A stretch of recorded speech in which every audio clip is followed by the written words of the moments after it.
Hi hello ಎಲ್ರಿಗೂ ನಮಸ್ಕಾರ. ನೀವು ನೋಡ್ತಾ ಇದ್ದೀರಾ ಕನ್ನಡ ಫಿಲ್ಮಾಲಜಿ. ನಾನು ನಿಮ್ಮ ವಿಶೇಷ್. ಈಗ ನಮ್ಮ ಜೊತೆ ಇದ್ದಾರೆ ಕದೀಮ ಚಿತ್ರದ ಹೀರೋ ಹಾಗೂ ಹೀರೋಯಿನರು. ಬನ್ನಿ ಅವರನ್ನ ಮಾತಾಡ್ಸೋಣ.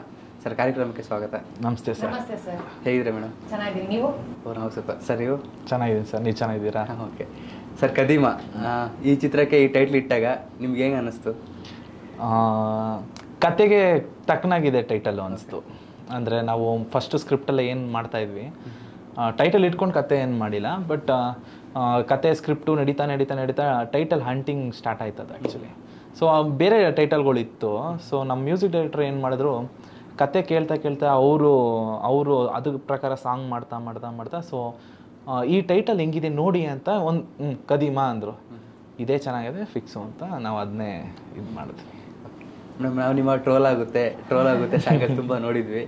ಸೊ ಆಫ್ಟರ್ ದಟ್ ಸಕ್ಸಸ್ ಇದ್ರಲ್ಲಿ ಮಾಡ್ತಾ ಇದ್ದೀರಾ. ಸೊ ಈ ಜರ್ನಿ ಹೇಗಿತ್ತು? ತುಂಬ ಚೆನ್ನಾಗಿತ್ತು ಹೇಳಬೇಕು ಅಂದರೆ, ಯಾಕಂದರೆ ಇದು ರಂಗಭೂಮಿ ಕಲಾವಿದ ಒಂದು ಪಾತ್ರ.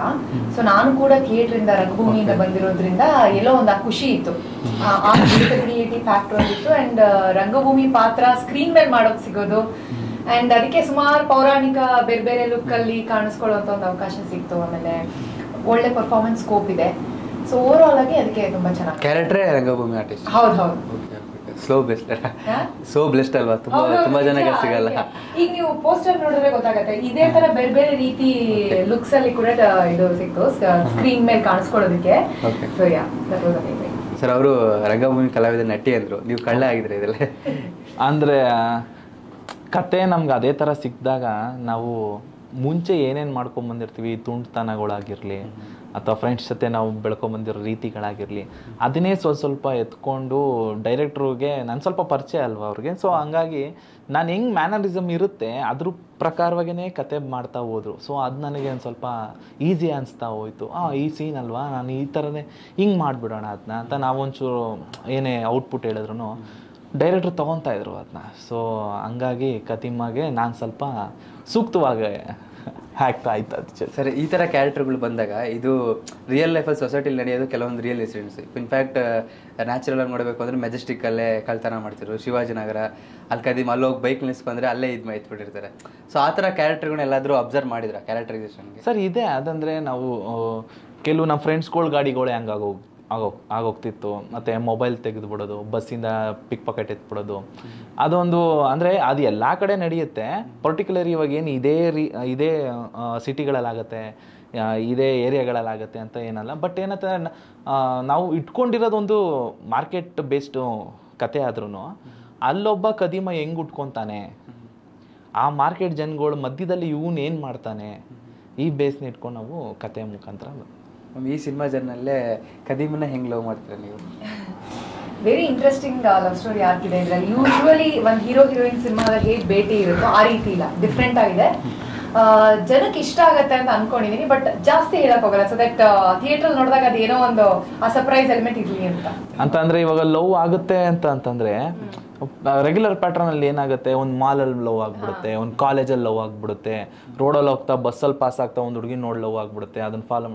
ಬಟ್ ಇಲ್ಲಿ ಹೀರೋ ಹೀರೋಯಿನ್ ಸೇರೋ ವಿಷಯನೇ ಬೇರೆ, ತುಂಬ ಡಿಫ್ರೆಂಟ್ ಆಗಿದೆ. ಸೊ ಅದು ಸಿನಿಮಾದಲ್ಲೇ ನೋಡಿದ್ರೆ ಮಜಾ ಇರುತ್ತೆ. ಓಕೆ ಸರ್, ಇನ್ನು ನಿಮ್ಮ ಫ್ರೆಂಡ್ಸ್ ಕ್ಯಾರೆಕ್ಟರ್ ಬಗ್ಗೆ ಹೇಳೋದಾದ್ರೆ, ನಿಮ್ಮ ಫ್ರೆಂಡ್ಸು ಈ ಸಿನಿಮಾಗೆ ಎಷ್ಟು ಇಂಪಾರ್ಟೆಂಟ್ ಆಗಿರುತ್ತೆ? ಸರ್ ಏನಂತಂದರೆ ಇಲ್ಲಿ ಒಂದು ಮಾರ್ಕೆಟ್ ಅಂತ ಅಂದರೆ ಒಬ್ಬನೇ ನಾವು ಇರ್ತೀವಿ, ನಾವು ಒಬ್ಬರೇ ಮಾಡ್ತೀವಿ, ಅದೆಲ್ಲ ಸುಳ್ಳು. ಬೇರೆ ಎಲ್ಲ ಕೆಲಸಗಳಿಗಿಂತನೂ ಮಾರ್ಕೆಟಲ್ಲಿ ಒಂದು 4-5 ಜನ ಫ್ರೆಂಡ್ಸ್ ಗ್ರೂಪ್ ಇದ್ರೇ ಅದೊಂಥರ ಮಜಾ. ಸೊ ಏನಂತಂದರೆ ಅದು ರಿಯಲಿಸ್ಟಿಕ್ ಆಗಿದೆ. ಅದು ಫ್ರೆಂಡ್ಸ್ ಏನಕ್ಕೆ ಬರ್ತಾನೆ, ಅವನೇನು ನಮ್ಮನ್ನು ಕೇಳ್ತಾನೆ, ಅವನಿಗೂ ನಮಗೂ ಏನು ಬಾಂಡಿಂಗ್ ಇರುತ್ತೆ, ಆ ಫ್ರೆಂಡ್ಸ್ಗೋಸ್ಕರ ನಾನೇನು ಮಾಡ್ತೀನಿ, ಅವ್ರುಗಳೆಲ್ಲ ನನಗೆ ಹೆಂಗೆ ಸಪೋರ್ಟ್ ಮಾಡ್ತಾರೆ. ಫ್ರೆಂಡ್ಸ್ಗೆ ಒತ್ತು ತುಂಬ ಇದೆ ಈ ಸಿನಿಮಾದಲ್ಲಿ. ಫ್ರೆಂಡ್ಸ್ ಕ್ಯಾರೆಕ್ಟರ್ಗಳಿಗೆ ತುಂಬ ಚೆನ್ನಾಗಿ ಡೈರೆಕ್ಟ್ರು ಬರೆದಿದ್ದಾರೆ. ಅದ್ರ ಮುಖಾಂತರ ನಮ್ಮ ಫ್ರೆಂಡ್ಸ್ ಗ್ಯಾಂಗ್ ಏನಿದೆ ಅವರೆಲ್ಲ ಎಂಜಾಯ್ ಮಾಡ್ಕೊಂಡು ಸಿನಿಮಾ ಮಾಡಿದ್ದಾರೆ. ಅವ್ರ ಜೊತೆ ನಾವು ಆ್ಯಕ್ಟ್ ಮಾಡಿರೋದಕ್ಕೆ ನಮಗೂ ಖುಷಿ ಇದೆ ಸರ್. ಮ್ಯಾಮ್, ಇದರಲ್ಲಿ ನಿಮಗೆ ಟ್ರೋಲ್ ಆಗೋಂಥ ಕಂಟೆಂಟ್ ಏನು ಅನ್ನಿಸ್ತು ಈ ಸಿನಿಮಾದಲ್ಲಿ? ಈ ಸಿನಿಮಾದಲ್ಲಿ ಟ್ರೋಲ್ ಆಗೋ ಅಂತ ಕಂಟೆಂಟ್ ಏನು ಅಂದರೆ ಆ ರೀತಿಯಾದೇನು ಒಂದು ಸನ್ನಿವೇಶ ಇಲ್ಲ ಅಂತ ಅನ್ಕೊಳ್ತೀನಿ.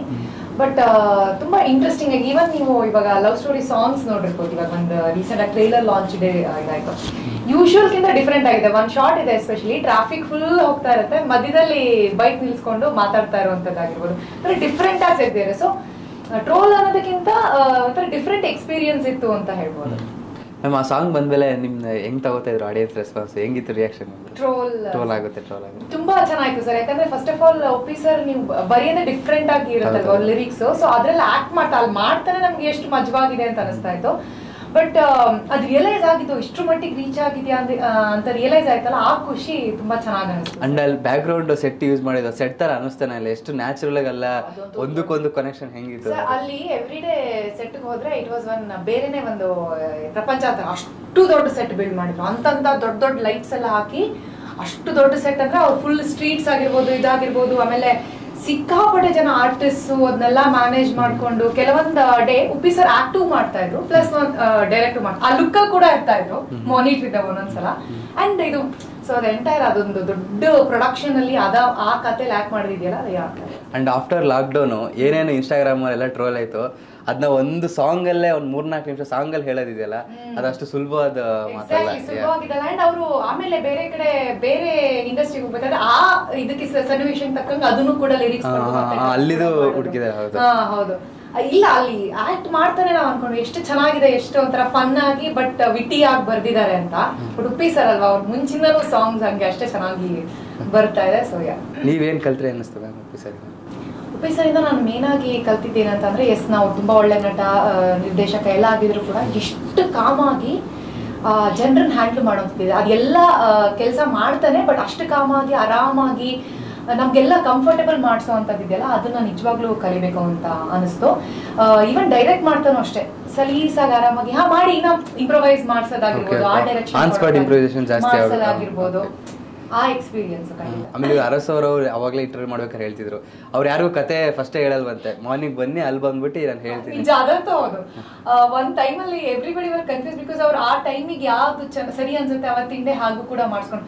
ಒಂದ್ ಸೀನ ಹೇಳ್ಬೇಕು, ನಾನು ಒಂದೇನೋ ಡೈಲಾಗ್ ಹಿಂಗ್ ಹೇಳ್ಬೋದು ತಲೆಯಲ್ಲಿ ಕ್ಯಾಲ್ಕುಲೇಟ್ ಮಾಡ್ಕೋತಾ ಇದ್ದೆ. ಕೊನೆಗೆ ಸರ್ ಹಿಂಗೆ ಪಾಸ್ ಆಗ್ತಾ ಇದ್ರು, ಒಂದ್ 2-3 ಶಾರ್ಟ್ ಆಗಿತ್ತು. ಅದು ಇಟ್ಸ್ ಅ ಸಿಂಪಲ್ ಡೈಲಾಗೆ. ಆಮೇಲೆ ಕೇಳಿದ್ರು ಏನ್ ಯೋಚನೆ ಮಾಡ್ತೀರಾ ಸರ್ ಇದನ್ನ ಹೆಂಗ್ ಹೇಳಿ, ಅಷ್ಟೆಲ್ಲ ಏನು ಯೋಚನೆ ಮಾಡ್ಬೇಡಿ, ಅಲ್ಲಿ ಇರ್ತಾ ನಿಮ್ಗೆ ಹೆಂಗ್ ಅನ್ಸುತ್ತೋ ಹಂಗೆ ಹೇಳಿ, ನ್ಯಾಚುರಲ್ ಆಗಿ. ಅವಾಗ ನನಗೆ ಅನ್ಸ ಹೌದಲ್ಲ, ನಾನೇನಕ್ಕೆ ಇಷ್ಟೊಂದು ಇದಕ್ಕೆ ಓವರ್ ಥಿಂಕ್. ಸೊ ಈ ರೀತಿ ಒಂದು ಸಿಂಪಲ್ ಥಿಂಗ್ಸ್ ನ ಅವ್ರು ಅಂದ್ರೆ ಎಸ್ಪೆಷಲಿ ಆತರ ದೊಡ್ಡ ಪ್ರೊಡಕ್ಷನ್ ದೊಡ್ಡವ್ರ ಮುಂದೆ ಹೋದಾಗ ಆಬ್ವಿಯಸ್ಲಿ ಆಕ್ಟರ್ಗಳಿಗೆ ನಾವ್ ಹೆಂಗ್ ಎಕ್ಸ್ಪ್ಲೋರ್ ಮಾಡ್ಬೇಕು ಅನ್ನೋದು. ನಾನು ಒಂದೊಂದು ಡೈಲಾಗ್ ಇದನ್ನ ಹೆಂಗ್ ಹೇಳ್ಬೋದು, ಇದನ್ನ ಈ ರೀತಿ ಹೇಳಿದ್ರೆ ಚೆನ್ನಾಗಿರ್ತಾ, ಈ ಇಂಟೋನೇಷನ್ ಹಾಕಿದ್ರೆ ಚೆನ್ನಾಗಿ, ಹಾಗೆ ಸುಮ್ನೆ ನಿಂತ್ಕೊಂಡಿದ್ದೆ ಯೋಚನೆ ಮಾಡ್ತಾ. ಅದನ್ನ ಆಗ ಸರ್ ಕೇಳಿ ಏನು ಅದೆಲ್ಲ ಯೋಚನೆ ಮಾಡ್ಬೇಡಿ, ಆ ಮೂಮೆಂಟ್ ಅಲ್ಲಿ ನಿಮ್ಗೆ ಹೇಗೆ ಅನ್ಸುತ್ತೋ ಹಾಗೆ ಮಾಡಿ ಅನ್ನೋದು. ಅಂದ್ರೆ ಆ ಪ್ರೊಡಕ್ಷನ್ ವರ್ಕ್ ಮಾಡಿದ್ಮೇಲೆ ಈ ತರ ನೀವು ಇಂಡಿವಿಜುವಲ್ ಆಗಿ ಈ ತರ ಟೀಮ್ ಜೊತೆ ವರ್ಕ್ ಮಾಡ್ಬೇಕಾದ್ರೆ ಇಂಪ್ಲಿಮೆಂಟೇಷನ್ ಮಾಡಕ್ ನಿಮಗೆ ತುಂಬಾ ವಿಷಯಗಳು ಸಿಗುತ್ತೆ ಆಕ್ಚುಲಿ ಅಲ್ಲಿ ಕಲ್ತಿರೋದೆಲ್ಲ. ಖಂಡಿತ ಅಲ್ಲಿ ಕಲ್ತಿರೋದು ದೊಡ್ಡ ನಟರಿದ್ರು, ಲೈಕ್ ಸಾಧು ಕೋಕಿಲ ಸರ್ ಆಗಿರ್ಬೋದು, ಇವ್ರ ಜೊತೆ ಎಲ್ಲ ಇರ್ಬೇಕಾದ್ರೆ ತುಂಬಾ ಕಲ್ತ್ಕೋತೀವಿ ನಾವು ಹಂಗೆ ಆಕ್ಟ್ ಮಾಡ್ತಾ. ದೊಡ್ಡ ಪ್ರೊಡಕ್ಷನ್ ಅಲ್ಲಿ ಅಷ್ಟು ಆರ್ಟಿಸ್ಟ್ ಜೊತೆಗೆ ವರ್ಕ್ ಮಾಡುವಂಥದ್ದು ಖಂಡಿತ. ಸರ್ ನೀವು ಇಂಡಸ್ಟ್ರಿಲೇ ಫಾಲೋ ಮಾಡೋಂಥ ನಟ ಅಂದ್ರೆ ಯಾರು ಸರ್? ಅಪ್ಪು ಸರ್. ಮೀಟ್ ಮಾಡಿದ್ರಿ ಸರ್ ಯಾವಾಗ? ಅಂದರೆ ನೋಡಿದ್ದೀನಿ ಸರ್, ಒಂದಷ್ಟು ದೂರದಿಂದ ನಾವು ಇಲ್ಲೇ ನೋಡಿ ಖುಷಿ ಪಟ್ಟಿರೋವಂಥ ದಿನಗಳದು. ನಾನು ಯಾವತ್ತೂ ಮೀಟ್ ಮಾಡೋ ಭಾಗ್ಯ ನನಗೆ ಸಿಕ್ಕಲಿಲ್ಲ. ಸರ್ ಈ ಫಿಲಮಲ್ಲಿ ಇನ್ನೂ ತಾರಾ ಬಳಗ ಹೇಳಿದ್ರೆ ಶೋಭರಾಜ್ ಅವರು ಇದ್ದಾರೆ. ಹೌದು, ಅಂದರೆ ಈ ಕದಿಮ ಸಿನಿಮಾದಲ್ಲಿ ಏನು ಅಂತಂದರೆ ತುಂಬ ಆರ್ಟಿಸ್ಟ್ಗಳಿದ್ದಾರೆ, ತುಂಬ ಸೀನಿಯರ್ ಆರ್ಟಿಸ್ಟ್ಗಳಿದ್ದಾರೆ. ಶೋಭರಾಜ್ ಸರ್ ಆಗಿರಲಿ, ಮುಖ್ಯಮಂತ್ರಿ ಚಂದ್ರು ಸರ್ ಆಗಿರಲಿ, ಗಿರಿಜಮ್ಮ ಅವರಾಗಿರಲಿ, ವಿ ಮನೋಹರ್ ಸರ್ ಆಗಿರಲಿ, ಯಶ್ ಶೆಟ್ಟಿ ಅವರು, ಶೋಭರಾಜ್ ಸರ್, ಎಲ್ಲರೂ ಅಂದರೆ ಎಲ್ಲ ಆ ಕತೆ ಪ್ರಕಾರವಾಗಿ ಕೂಡಿ ಬಂದ್ಬಿಡ್ತು. ಇವ್ರುಗಳು ಬೇಕು ನಮ್ಗೆ ಬೇಕು ಅಂದಾಗ ನಮ್ಮ ಭೀಮೇಶ್ ಬಾಬು ಸರ್ ಅವರೆಲ್ಲ ಅವ್ರನ್ನೆಲ್ಲ ಕಾಂಟ್ಯಾಕ್ಟ್ ಮಾಡಿ ಅರೇಂಜ್ ಮಾಡಿ, ಅಂದರೆ ಆ ಕತೆಗೆ ಇವರೆಲ್ಲ ಬಂದಿರೋದ್ರಿಂದ ಅದಕ್ಕೊಂದು ಶಕ್ತಿನೇ ಬೇರೆ ಆಯಿತು. ನಾವುಗಳೆಲ್ಲ ಇವಾಗ ಒಂದು ಪುಟ್ಟ ಹೆಜ್ಜೆ ಇಡ್ತಾ ಇರೋದ್ರಿಂದ ಅವ್ರ ಆಶೀರ್ವಾದದಿಂದ ಚೆನ್ನಾಗಿ ನಾವು ಒಂದು ಸಿನಿಮಾ ಮಾಡೋಣ ಅಂತ ಅಂದ್ಬಿಟ್ಟು ನಮ್ಗೆ ಅವಾಗ ಇನ್ನೂ ಶಕ್ತಿ ಜಾಸ್ತಿ ಆಯಿತು. ಸೊ ಎಲ್ಲ ಬೆಸ್ಟ್ ಸರ್ ಅದು ನಮಗೆ. ಅಂದರೆ ಅವರಿಂದ ನಿಮಗೆಲ್ಲ ಕಲಿಯೋಕ್ಕೆ ಏನು ಸಿಕ್ತು ಸರ್? ಅಂದರೆ ಫಸ್ಟಾಗಿ ಹೇಳ್ತೀನಿ, ಅವರೆಲ್ಲ ಅಷ್ಟು ದೊಡ್ಡ ನಟರಾಗಿದ್ರು. ಸಿಂಪ್ಲಿಸಿಟಿ ಅಂದರೆ ಅವ್ರ ದೊಡ್ಡ ಕಲಾವಿದ್ರುಗಳು. ಅದರ ಅವ್ರ ಲೈಫ್ ಹೆಂಗಿದೆ ಅಂತಂದರೆ ಸಿಂಪಲಾಗೆ ಶಾರ್ಟ್ ಆಗಿದ ತಕ್ಷಣ ಡೈರೆಕ್ಟ್ರ್ ಬನ್ನಿ ಅಂದಿದ ತಕ್ಷಣ ಬಾರಪ್ಪ ನಾನು ಬರ್ತೀನಿ. ಎಲ್ಲ ಒಂದು ಸ್ವಲ್ಪ ಗ್ಯಾಪ್ ಇತ್ತು ಅಂತಂದರೆ ಅವ್ರ ಪಾಡಿಗೆ ಅವರೆಲ್ಲ ಒಂದು ಕಡೆ ರೆಸ್ಟ್ ಮಾಡ್ತಾರೆ, ಸಿಂಪಲ್ ಜಾಗಗಳಲ್ಲಿ ಕೂತ್ಕೊತಾರೆ. ಅದೆಲ್ಲ ಅವ್ರನ್ನೆಲ್ಲ ನೋಡಿ ನಾವು ಮುಂದಕ್ಕೆ ಕಲಿಬೇಕು. ಆ ಥರ ಜೀವನ ಚೆನ್ನಾಗಿರುತ್ತೆ. ಆಮೇಲೆ ಸ್ಕ್ರಿಪ್ಟಲ್ಲೇ ಪ್ರದೀಪ್ ಸರ್ ಹೇಳ್ತಾ ಇದ್ರು ಫಸ್ಟಿಂದಾನೇ ಇನ್ವಾಲ್ವ್ ಆಗಿದ್ರಿ ಅಂತ. ಹೌದು. ಸೊ ಆಮೇಲೆ ನಿಮ್ಮಲ್ಲಿರೋ ಇಂಪ್ಲಿಮೆಂಟೇಷನ್ ಯಾವುದು ಸ್ಕ್ರೀನ್ ಮೇಲೆ ವರ್ಕ್ ಆಯಿತು ಸರ್? ಅಂತಂದರೆ ನಮ್ಮ ಕೆಪಬಿಲಿಟಿ ಏನಿರುತ್ತೆ ಅದ್ರ ಪ್ರಕಾರನೇ ಸ್ಕ್ರಿಪ್ಟಲ್ಲಿ ಪ್ರದೀಪ್ ಅವ್ರು ಬರಿತಾ ಹೋದರು. ಸೊ ಏನಂತಂದರೆ ಇವಾಗ ನಾವು ಒಂದು ಮಾಸ್ ಆಡಿಯನ್ಸ್ಗೆ ಏನು ಕೊಡಬೇಕು ನಾವು, ಅದ್ರ ಪ್ರಕಾರ ಸ್ಕ್ರಿಪ್ಟಲ್ಲಿ ಏನು ಬರೆದ್ರೆ ಚೆನ್ನಾಗಿರುತ್ತೆ, ಅದಕ್ಕೆ ಚಂದನ್ ಕೆಪಾಸಿಟಿ ಎಷ್ಟಿರುತ್ತೆ ಅದೆಲ್ಲ ಡೈರೆಕ್ಟ್ರಿಗೆ ಗೊತ್ತಿತ್ತು ಆ್ಯಕ್ಚುಲಿ. ಸೊ ಅಂತಂದರೆ ಕೆಲವು ಟೈಮಲ್ಲಿ ಒಂದು ಅನುಮಾನ ಇದ್ದೇ ಇರುತ್ತೆ. ಫಸ್ಟ್ ಫಿಲಮು ಇಷ್ಟು ರಿಚ್ ಆಗಿ ನಾವೇನಾದ್ರು ಒಂದು ಐಡಿಯಾ ಮಾಡ್ತು ಅಂತಂದರೆ ಚಂದನ್ ಕೈಲಿ ಆಗುತ್ತಾ, ಆ ಥರದ್ದೆಲ್ಲ ಇನಿಷಿಯಲ್ ಟೈಮಲ್ಲಿ ಆಗುತ್ತೆ. ಹೋಗ್ತಾ ನಾವು ಅವ್ರು ಹೇಳ್ದಷ್ಟು ನಾವು ಮಾಡ್ಕೊಂಡು ಹೋದಾಗ ಅದು ಅವ್ರಿಗೆ ಅನುಮಾನ ಬರ್ದಿರಂಗಾಯಿತು. ಕೊನೆಗೆ ಎಲ್ಲ ಸರಿ. ಮ್ಯಾಮ್, ನೀವು ರಂಗಭೂಮಿ ಕಲಾವಿದೆ ಆಗಿರೋದ್ರಿಂದ ನಿಮಗೆ ಇನ್ನು ಯಾವ್ಯಾವ ಪಾತ್ರಗಳು ನಿಮ್ಮ ಸಿನಿಮಾ ಜರ್ನಿಯಲ್ಲಿ ಮಾಡಬೇಕು ಅಂತ ಇಷ್ಟ ಇದೆ? ತುಂಬಾ ಒಂದು ದೊಡ್ಡ ಲಿಸ್ಟ್ ಇದೆ ಸರ್ ಅದನ್ನ ಆರ್ಟಿಸ್ಟ್, ಬಟ್ ಆಕ್ಷನ್ ಓರಿಯೆಂಟೆಡ್ ಸಿನಿಮಾಗಳನ್ನಾಗಿರ್ಬೋದು, ಫೀಮೇಲ್ ಆಕ್ಷನ್ ಓರಿಯೆಂಟೆಡ್ ಆಗಿರ್ಬೋದು, ಅಥವಾ ಯಾವ್ದಾದ್ರು ಬಯೋಪಿಕ್ ಅಲ್ಲಿ ಮಾಡೋದು ತುಂಬಾ ಇಂಟ್ರೆಸ್ಟಿಂಗ್ ಆಗಿರುತ್ತೆ. ಅವ್ರನ್ನ ಲೈಫ್ ಬಗ್ಗೆ ತಿಳ್ಕೊಂಡು ಮತ್ತೆ ಮಾಡುವಂಥದ್ದು. ಮಹಾನಟಿ ನಂಗೆ ತುಂಬಾ ಇಷ್ಟ ಆಯ್ತು. ಕ್ವೀನು ನನಗೂ ಇಷ್ಟ, ಅದಕ್ಕೆ ಇಂಟ್ರಾಕ್ಟ್ ಅದಕ್ಕೆ ಚೆನ್ನಾಗಿ ಅಲ್ವಾ, ತುಂಬಾ ಒಳ್ಳೆ ಸಿನಿಮಾ. ಅದು ಸಿನಿಮಾ ರಂಗದ ಮೇಲೆ ಇರೋದು. ಹಳೆ ಕಾಲದಲ್ಲಿ ಸೆಟ್ ಎಲ್ಲ ಹೇಗಿತ್ತು, ಮತ್ತೆ ಅವು ಆರ್ಟಿಸ್ಟ್ಗಳೆಲ್ಲ ಸಕ್ಕತ್ತಾಗಿ. ಸೊ ಆ ರೀತಿ ನೀವೇ ಡೈರೆಕ್ಷನ್ ಮಾಡ್ಕೊಂಡು ನಿಮಗೆ ಅದರ ಆಕ್ಟ್ ಮಾಡಬೇಕು ಅಂತ ಇಂಟ್ರೆಸ್ಟ್ ಇದೆ? ಡೆಫಿನೆಟ್ಲಿ. ಅಂದ್ರೆ ಚಿಕ್ಕ ಮಟ್ಟದಲ್ಲಿ ಲಾಕ್ಡೌನ್ ಅಲ್ಲಿ ಎಲ್ಲರೂ ಈ ತರ ಫೋನ್ ಅಲ್ಲೆಲ್ಲ ಶೂಟ್ ಮಾಡಿ ಡೆಫಿನೆಟ್ಲಿ ಇದೆ ಆ ತರ ಕತೆ ಮಾಡ್ಬೇಕು ಅಂತ. ನಾವೊಂದು ಶಾರ್ಟ್ ಫಿಲ್ಮ್ ಕೂಡ ಮಾಡಿದ್ವಿ ಟಿವಿಯಿಂದ. ಡೆಫಿನೆಟ್ಲಿ ಇದೆ ಒಳ್ಳೊಳ್ಳೆ ಕಥೆಗಳನ್ನ ತೆರೆ ಮೇಲೆ ತರೋ ಅವಕಾಶ ಸಿಕ್ಕಿದ್ರೆ. ಪ್ರೊಡಕ್ಷನ್ ಅಂಡ್ ಡೈರೆಕ್ಷನ್ ಇಲ್ಲ, ಬಿಕಾಸ್ ಐ ಥಿಂಕ್ ಅದು ಇನ್ನ ತುಂಬಾ ಕಷ್ಟ. ಪ್ರೊಡಕ್ಷನ್ ಅಟ್ ಲೀಸ್ಟ್ ಆದ್ರೆ ಚೆನ್ನಾಗಿದೆ. ಸರ್, ಸಾಂಗ್ಸ್ ಬಗ್ಗೆ ಹೇಳೋದಾದ್ರೆ ಸಾಂಗ್ಸ್ ಆಲ್ರೆಡಿ ಬಿಟ್ಟಿದ್ದೀರಾ? ಸಾಂಗ್ಸ್ ಒಂದು ಸಾಂಗ್ ಬಂದಿದೆ ಶಶಾಂಕ್ ಶೇಷಗಿರ್ ಅವರ ಮ್ಯೂಸಿಕಲ್ಲಿ, ಐನಾತಿ ಶೋಕೆವಾಲ ಅಂತ. ಅದು ತುಂಬ ಚೆನ್ನಾಗಿ ಹೋಗ್ತಾ ಇದೆ, ಜನಗಳೆಲ್ಲ ತುಂಬ ರೆಸ್ಪಾನ್ಸ್ ಕೊಡ್ತಾ ಇದ್ದಾರೆ. ಬಟ್ ಒಳ್ಳೆ ಮ್ಯೂಸಿಕ್ ಡೈರೆಕ್ಟ್ರು ಶಶಾಂಕ್ ಶೇಷಗಿರಿ ಅವರು. 5 ಸಾಂಗು, 1 ಬಿಟ್ ಸಾಂಗು, ರೆಕಾರ್ಡಿಂಗು, BGMಯಿಂದ ಹಿಡಿದು ಅದ್ಭುತವಾಗಿ ಕೊಟ್ಟಿದ್ದಾರೆ. ನಾನು ಒಳ್ಳೆ ಗೆಳೆಯ, ನಮ್ಮ ಅಣ್ಣ ಇದ್ದಂಗೆ ಅವರು. ನನ್ನ ಅವರ ರ್ಯಾಪು ಮತ್ತು ಬಾಂಡಿಂಗ್ ಬಗ್ಗೆ ಸಿನಿಮಾ ಹೇಳುತ್ತೆ. ಪ್ಲಸ್ ನಮ್ಮ ಸಿನಿಮಾ ಸೆಟ್ಟು ಗೊತ್ತು, ಎಲ್ಲರಿಗೂ ಗೊತ್ತು. ಅಂದರೆ ಅವರು ಹೆಂಗೆ ಅಂತಂದರೆ ಮ್ಯೂಸಿಕ್ ಡೈರೆಕ್ಷನ್ನ ಹೊರ್ತುಪಟ್ಟು ಪ್ರತಿದಿನ ಸೆಟ್ಟಲ್ಲಿ ಇರ್ತಿದ್ರು ನನಗೋಸ್ಕರ, ಸ್ಪೆಷಲಿ ನನಗೋಸ್ಕರ ಅಂತ. ಅದು ತುಂಬ ಖುಷಿ ಪಡುತ್ತೆ. ಆ್ಯಂಡ್ ಅವರು ಇನ್ನೂ ದೊಡ್ಡ ಮೂವಿ ಮಾಡ್ತಾಯಿದ್ರು ಆ ಮೂಮೆಂಟಲ್ಲಿ. ಸೊ ಅದನ್ನು ನನಗೋಸ್ಕರ ಅಂದರೆ ರೆಕಾರ್ಡಿಂಗ್ ನಮ್ಗೆ ಸ್ವಲ್ಪ ಲೇಟ್ ಆಯಿತು. ಏನಕ್ಕೆ ಅಂತಂದರೆ ನಮ್ಮ ತಂಡಕ್ಕೆ ನಾನು ಈ ಥರ ಕೊಡಲೇಬೇಕು, ನನಗೆ ಟೈಮ್ ಬೇಕು ಅಂತ ಮುಂಚೆನೇ ಹೇಳ್ಬಿಟ್ಟಿದ್ರು. ನನಗೆ ಈ ಥರ ವಿಜುವಲ್ಸ್ ಬಂದಾಗ ನಾನೇನು ಈಸಿಯಾಗಿ ಒಂದು ನೈಟಲ್ಲಿ ಒಂದು ವಾರ ಟೈಮ್ ತೊಗೊಂಡು ಏನೋ ಒಂದು BGM ಹಾಕ್ಬಿಟ್ಟು ಕೊಡೋಕ್ಕಾಗಲ್ಲ. ಅದು ನನಗೆ ಟೈಮ್ ಬೇಕು, ಆ ಟೈಮ್ ಪ್ರಕಾರನೇ ನಾನು ಮಾಡೋದು. ನಾನು ಇದು ಕೂಡ ನಾನು ಲೇಟ್ ಆಗ್ತಿದೆ ಅಣ್ಣ, ಏನಕ್ಕೆ ಅಂತಂದರೆ ಔಟ್ಪುಟ್ ನೋಡಿ ಮಾತಾಡು ಅಂತಿದ್ರು ಅವರು. ಅದು ನೋಡಿದ್ಮೇಲೆ ನಾವು ಏನು ಮಾತಾಡೋಂಗಿಲ್ಲ. ನೀವೇ ಟ್ರೈಲರು ಟೀಸರ್ ಎಲ್ಲ ನೋಡಿದ್ದೀರಾ, ಮತ್ತು ಒಂದು ಸಾಂಗ್ ನೋಡಿದ್ದೀರಾ. ಇನ್ನು ಮುಂದಕ್ಕೆ ಹಂಗೇನೆ ಒಂದೊಂದೇ ಗೊತ್ತಾಗ್ಬಿಡುತ್ತೆ. ಮ್ಯಾಮ್, ನೀವು ಆಸ್ ಅ ಆಡಿಯನ್ಸ್ ಆಗಿ ಹೇಳೋದಾದ್ರೆ ಈ ಸಿನಿಮಾದಲ್ಲೇ ಆಡಿಯನ್ಸ್ಗೆ ಇಷ್ಟ ಆಗೋಂಥ ಒಂದು ಇಂಪ್ಯಾಕ್ಟ್ಫುಲ್ ಸೀನ್ ಅಂದರೆ ಯಾವುದು? ತುಂಬಾ ಸೀನ್ ಇದೆ ಸರ್. ಅಂದ್ರೆ ಈಗ ಪ್ರತಿಯೊಬ್ಬರಿಗೂ ರಿಲೇಟ್ ಆಗುವಂತ ಕ್ಯಾರೆಕ್ಟರ್ಸ್ ಇದೆ. ಇವಾಗ ರಂಗಭೂಮಿ ಕಲಾವಿದೆ ಕ್ಯಾರೆಕ್ಟರ್ ಆಗಿರ್ಬೋದು, ಅಥವಾ ಫ್ರೆಂಡ್ಸ್ ಕ್ಯಾರೆಕ್ಟರ್ಗಳಾಗಿರ್ಬೋದು, ಆ ಫ್ರೆಂಡ್ಶಿಪ್ ನ ತೋರಿಸಿರುವಂತ ರೀತಿ ಆಗಿರ್ಬೋದು, ಅಥವಾ KR ಮಾರ್ಕೆಟ್ ಅಲ್ಲಿ ಬೇರೆ ಬೇರೆ ಪಾತ್ರಗಳು ಬರುತ್ತೆ ಅದಾಗಿರ್ಬೋದು. ಸೊ ಪ್ರತಿಯೊಬ್ಬರಿಗೂ ಎಲ್ಲೋ ಒಂದ್ ಕಡೆ ಅಟ್ಲೀಸ್ಟ್ ಒಂದ್ ಕ್ಯಾರೆಕ್ಟರ್ ಜೊತೆ ರಿಲೇಟಬಲ್ ಫೀಲಿಂಗ್ ಬರುತ್ತೆ. ಪ್ಲಸ್ ಪ್ರತಿಯೊಂದು ಕ್ಯಾರೆಕ್ಟರ್ಗೂ ಒಂದು ಇಂಟೆನ್ಸ್ ಸೀನ್ ಅಂತ ಸರ್ ಬರ್ದಿದ್ದಾರೆ. ಸೊ ಒಂದ್ ಸೀನ್ ಅಂತ ಅಲ್ಲ, ಹಲವಾರು ಮೂಮೆಂಟ್ಸ್ ಇದೆ ಆ ತರದ್ದು ಅಂತ ಅನ್ಸುತ್ತೆ. ಖಂಡಿತ ಸರ್, ಮಾರ್ಕೆಟಲ್ಲೆಲ್ಲ ಶೂಟ್ ಮಾಡಿದ್ರೆ ಅಂತ ಹೇಳಿದ್ರು, ಡೈರೆಕ್ಟರ್ನ ಹೇಳ್ತಾ ಇದ್ರು. ಸೊ ಥರದೆಲ್ಲ ಅಲ್ಲೆಲ್ಲ ಮೆಜೆಸ್ಟಿಕ್ ಮಾರ್ಕೆಟ್ ಅಂದರೆ ಅದೊಂದು ಹಾರ್ಟ್ ಆಫ್ ದ ಬೆಂಗಳೂರು. ಅಲ್ಲೆಲ್ಲ ಶೂಟ್ ಮಾಡೋದು ಸುಲಭ ಅಲ್ಲ. ಯಾಕಂದರೆ ಜನರನ್ನ ನಾವು ಅಲ್ಲಿ ಕಂಟ್ರೋಲ್ ಮಾಡೋಕ್ಕಾಗಲ್ಲ. ಬರ್ತಾನೆ ಇರ್ತಾರೆ, ಹೋಗ್ತಾನೆ ಇರ್ತಾರೆ, ಕಂಟಿನ್ಯೂಟಿ ಮಿಸ್ ಆಗ್ಬೋದು. ಸೊ ಅದನ್ನೆಲ್ಲ ಹೆಂಗೆ ನಿಭಾಯಿಸಿರಿ ಸರ್? ಕಷ್ಟ ಅನ್ನಿಸ್ತಿಲ್ಲ? ಅಂದರೆ ಫಸ್ಟು ನಾವು ಹೋಗಿ ಒಂದ್ಸತಿ ಲೊಕೇಶನ್ ನೋಡೋಣ ಅಂತ ಬಂದಾಗ, ಮಾರ್ಕೆಟ್ಗೆ ಹೋಗಿ ನೋಡ್ಕೊಂಡು ಬಂದಾಗ ನಮ್ಗೆ ಇಲ್ಲಿ ಶೂಟಿಂಗ್ ಆಗುತ್ತಾ ನಿಜವಾಗ್ಲೂ, ಇದು ಹೈಲಿ ಇಂಪಾಸಿಬಲ್, ನಮ್ಗೆ ಆಗಲ್ಲ ಇವೆಲ್ಲ ಅಂತ ಅಂದ್ಬಿಟ್ಟು ಹೊಂಟೋಗಿದ್ವಿ. ಮಾರ್ಕೆಟಲ್ಲಿ ಶೂಟಿಂಗ್ ಮಾಡಲೇಬೇಕು, ನಿಮ್ಮ ಕತೆಗೆ ಅದೇನೇ ಶಕ್ತಿ, ನೀವು ಅದನ್ನು ಮಾಡಲೇಬೇಕು ಅಂತ ಭೀಮೇಶ್ ಬಾಬು ಅವ್ರು, ನಮ್ಮ EP ಅವರು ಸಿಕ್ಕಾಪಟ್ಟೆ ಪ್ರಯತ್ನ ಪಟ್ಬಿಟ್ರು. ಅದಕ್ಕೋಸ್ಕರ ಪರ್ಮಿಷನ್ಗಳು ಅಲ್ಲಿಗೆ ಸುಲಭವಾಗಿ ಸಿಗಲ್ಲ. ಸೊ ಹೆಂಗೋ ಮಾಡಿ ಏನೋ ಮಾಡಿ ಫೈನಲಿಗೆ 1-2 ದಿನ ತುಂಬ ಕಷ್ಟ ಆಗೋಯ್ತು. ಯಾಕಂದರೆ ಅಲ್ಲಿ ಮೇನ್ ಬಿಲ್ಡಿಂಗ್ ಮೇಲೇ ನಾವು ಮಾಡಿದ್ದು ಶೂಟಿಂಗು, ಅಲ್ಲೇ ಸೆಟ್ ಹಾಕ್ಬಿಟ್ಟು. ಅಲ್ಲಿ ಸ್ಟೆಪ್ಸು ಇರಲ್ಲ ಅದಕ್ಕೆ ಹತ್ತಕ್ಕೆ ಎಲ್ಲ, ಅದೆಲ್ಲ ನಾವೇ ರೆಡಿ ಮಾಡಿಕೊಂಡು, ಅದಕ್ಕೆ ಪೊಲೀಸರಿಂದ ಪರ್ಮಿಷನ್ ತೊಗೊಂಡು, BBMP ಅವ್ರ ಪರ್ಮಿಷನ್ ತೊಗೊಂಡು, ಆಮೇಲೆ ಅದೆಲ್ಲ ವಿಂಟೇಜ್ ಬಿಲ್ಡಿಂಗ್ಗಳು, ಅದನ್ನೆಲ್ಲ ನಾವು ಏನೋ ಒಂದು ಹೆಚ್ಚು ಕಮ್ಮಿ ಮಾಡಿ ರಿಪೇರ್ ಮಾಡಿಕೊಡೋ ಪರ್ಮಿಷನ್ಗಳು ಇಲ್ಲ. ಅದು ಹಂಗೆ ಬಿಟ್ಬಿಡ್ಬೇಕು. ಸೊ ಹಂಗಾಗಿ ಅಲ್ಲೆಲ್ಲ ಮಾಡೋಕ್ಕೆ ತುಂಬ ಕಷ್ಟ ಆಯಿತು. ಬಟ್ ಆಗಿ 1-2 ದಿನ ಆದಮೇಲೆ ಅದು ಅಭ್ಯಾಸ ಆಗೋಯ್ತು. ಅವರು ಎಲ್ಲ ಅಡ್ಜಸ್ಟ್ ಆಗೋದ್ರು, ಜನಗಳು ಅಡ್ಜಸ್ಟ್ ಆಗೋದ್ರು, ಡಿಪಾರ್ಟ್ಮೆಂಟ್ ಅವ್ರು ಅಡ್ಜಸ್ಟ್ ಆಗಿಬಿಟ್ರು. ಸೊ ಏನಿಲ್ಲ, 10ರಿಂದ 11 ದಿನ ನಮಗೆ ಪರ್ಮಿಷನ್ ಸಿಕ್ತು. ಡೇ ನೈಟ್ 2 ಶೂಟ್ ಮಾಡಿದ್ದೀವಿ ಅಲ್ಲಿ ಮಾರ್ಕೆಟಲ್ಲಿ. ನಿಮ್ದೇ ಅದರ ಸೀನ್ಗಳಿದೆ ಮಾರ್ಕೆಟಲ್ಲಿ? ಹೌದು ಸರ್. ಇವಾಗ ನೀವು ಸಾಂಗ್ ನೋಡಿರ್ತೀರ, ಅದರಲ್ಲಿ ಕೆಲವೊಂದು ಚೆನ್ನಾಗಿರೋ ಸೀನ್ಸ್ ಇದೆ. ಅಂದ್ರೆ ಎಂಟ್ರ್ ಆಗ್ತೀವಿ, ಹೂ ಹಾಕ್ತಾ ಇರುವಂಥದ್ದು, ಒಂದು ಕಂಟಿನ್ಯೂಸ್ ಶಾಟ್ ಇದೆ, ತುಂಬಾ ಹೂ ಅಂಗಡಿ ಇರುತ್ತೆ, ಅವರೆಲ್ಲ ಹೂ ಹಾಕ್ತಾ ಇರ್ತಾರೆ, ಅದು ತುಂಬಾ ಚೆನ್ನಾಗಿತ್ತು ಆ ಸೀನ್ಸ್ ಆಗಿರ್ಬೋದು. ಅಂಡ್ ಇವ್ರು ಹೇಳ್ದಾಗೆ ಅದು ಆ ಟವರ್ ಮೇಲೆ ಕ್ಲಾಕ್ ಇದ್ರ ಹತ್ರ ಸೆಟ್ ಹಾಕಿ ಮಾಡಿದ್ರು ಅಲ್ಲಿ ಒಂದು ಇಂಟೆನ್ಸ್ ಸೀನ್ ಇದೆ, ಸೊ ಅಲ್ಲಿ ಕೂಡ ಶೂಟ್ ಮಾಡಿದ್ದ ಮೆಮರಿ ಎಲ್ಲ.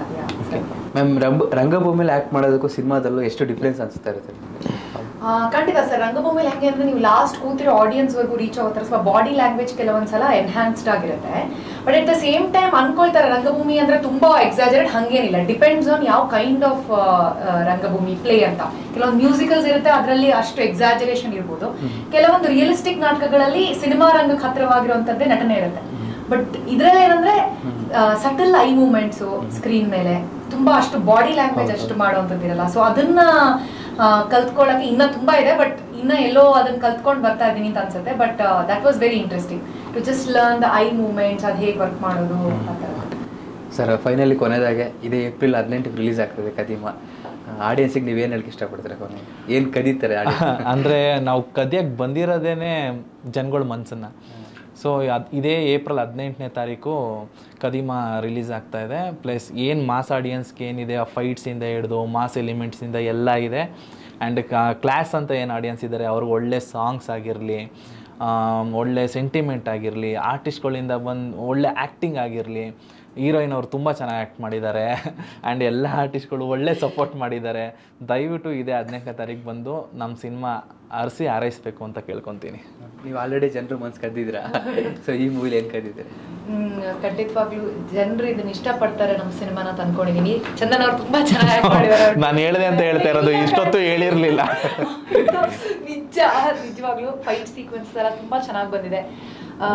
ನಿಮಗೆ ಮಾಸ್ ಹೀರೋ ಆಗಿ ಮನೆ ಮಗನಾಗಿ ನಿಮ್ಗೆಲ್ಲರಿಗೂ ಇಷ್ಟ ಆಗ್ತಾರೆ ಅಂತ ಅನ್ಕೊಂಡಿದೀನಿ. ಹಾಗೆ ಒಳ್ಳೆ ಕತೆ ಇದೆ ಈ ಸಿನಿಮಾದಲ್ಲಿ, ಒಂದು ಒಳ್ಳೆ ಫ್ಯಾಮಿಲಿ ಎಂಟರ್ಟೈನರ್. ಎಲ್ಲರೂ ಥಿಯೇಟರ್ಗೆ ಹೋಗಿ ನೋಡಿ. ಇದೇ ಏಪ್ರಿಲ್ 18 ನಮ್ಮ ಕದಿಮಾ ಸಿನಿಮಾ ನಿಮ್ಮ ಹತ್ತಿರದ ಚಿತ್ರಮಂದಿರಕ್ಕೆ. Thank you, all the best. Thank you.